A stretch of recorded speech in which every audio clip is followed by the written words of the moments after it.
You've had such a crazy trajectory. That's the really only word that I can find to describe it. I would say like crazy and also unexpected, right? But I want to rewind a little bit to when you were in those like peak Hollywood years. What did success mean to you at that time?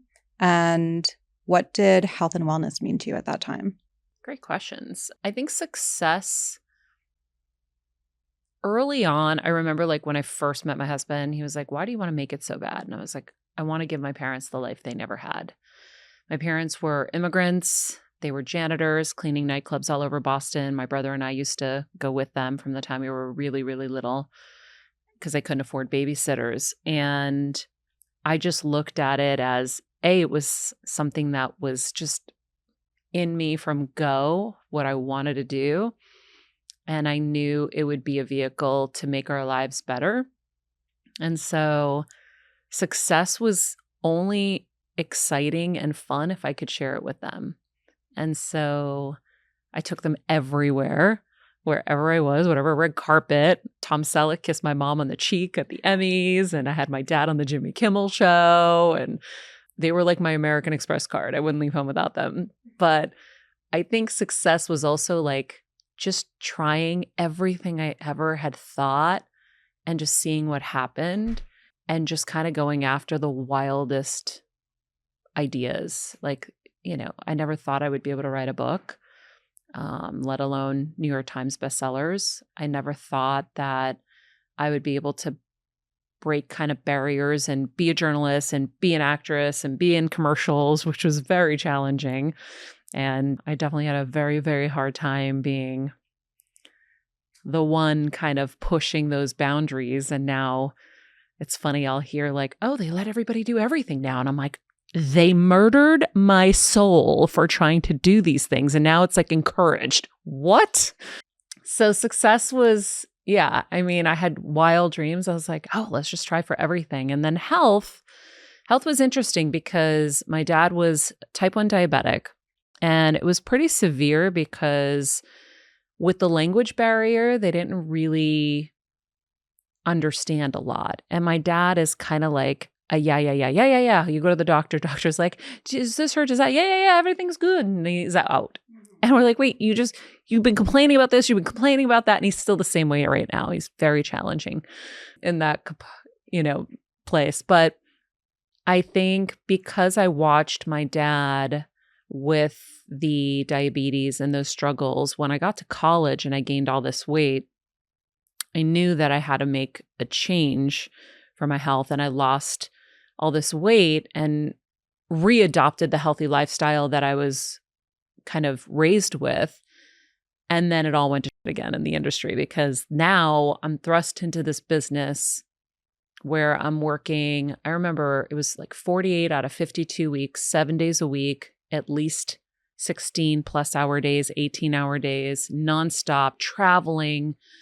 And I had no idea how to keep up with that schedule. And now I've mentored over the years so many kind of newbies coming in because I was like, you guys are going to like come apart at the seams. I know it's so hard to figure out everything all at once.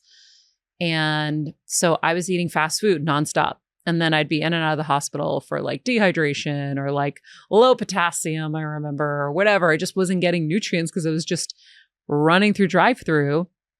And then my best friend kind of really sat me down. She was like, I'm not going to speak to you ever again. You have to cut fast food. And so thank you, Rachel. I finally cut fast food. But yeah, I definitely abused my body because I think a lot of us are really taught as we're young, grow up, get good grades, go to an amazing college, succeed, make a lot of money, get married, have kids. Health is never part of the equation.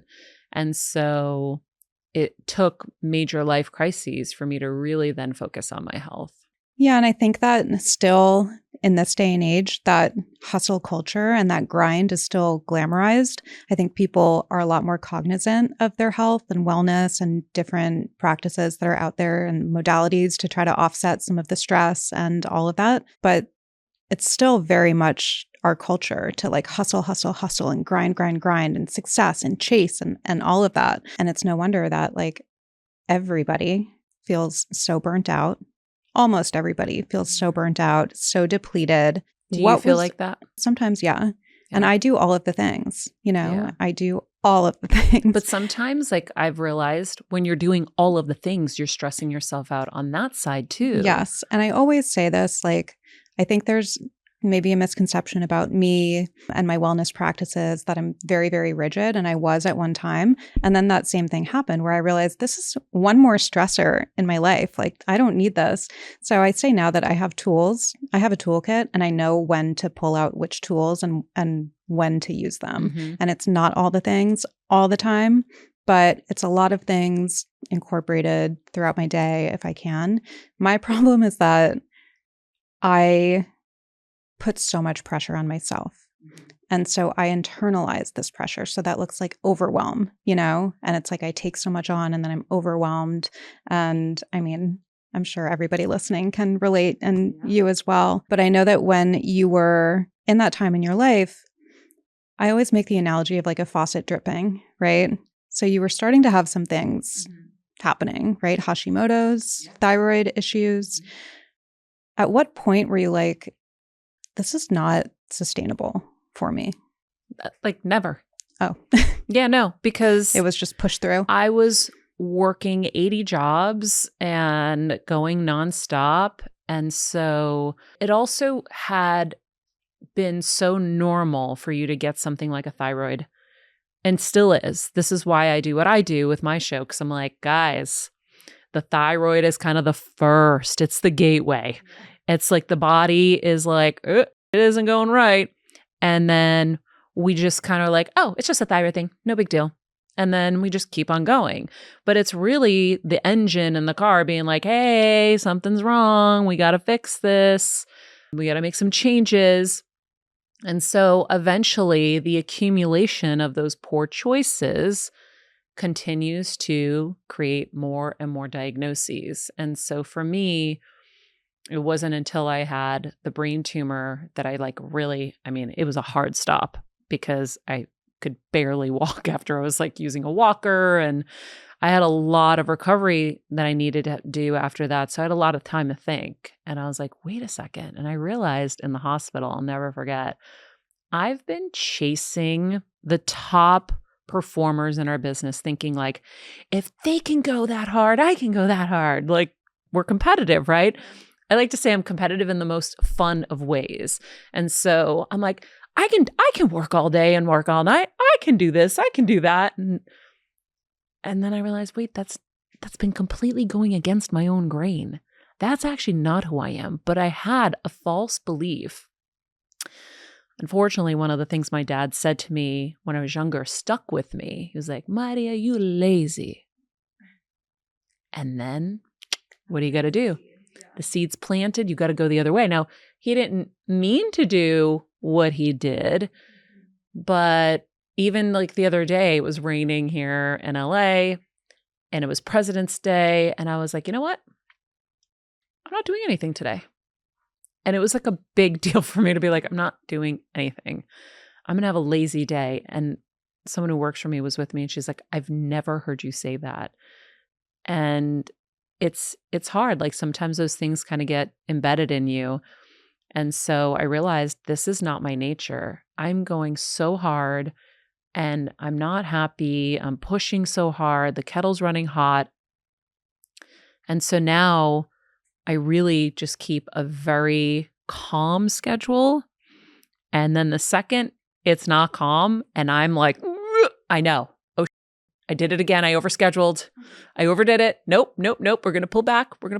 What does that feel like for you? Is it in your body, that tension Yes. and like the frenetic energy? I'm angry. I'm stressed. Nothing's Snapping. going right. I'm like, Yeah. ah! Yeah. And so then I'm like, okay, we are going to chill. Yeah. So I can relate to that. It's like I notice that I start to hold on to things really tightly. It's like I'm white knuckling my day.